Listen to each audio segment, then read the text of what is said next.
Hello everyone, welcome back to GRIF-FINds. So let's talk about what is the stabilizer and why is it so important.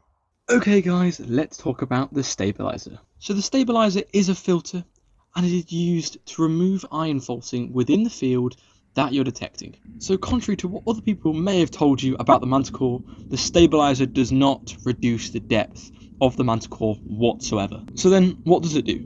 It puts a filter over your signals to reduce the amount of faultings that you may get from iron and ground mineralization, i.e. it separates clearly between iron faultings and the signals you should be digging. So for instance, if you walk into a field and you're getting lots of iron faultings, then you may want to consider raising your stabilizer to stop you from hearing them. The stabilizer can be turned off and it goes all the way from 0 all the way up to 12.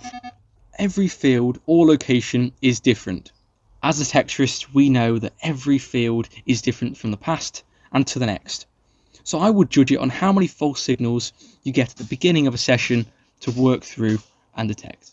I normally start on most of my fields with a stabilizer of 1 or 2, as my soil is pretty good. But let's say I was getting a lot more.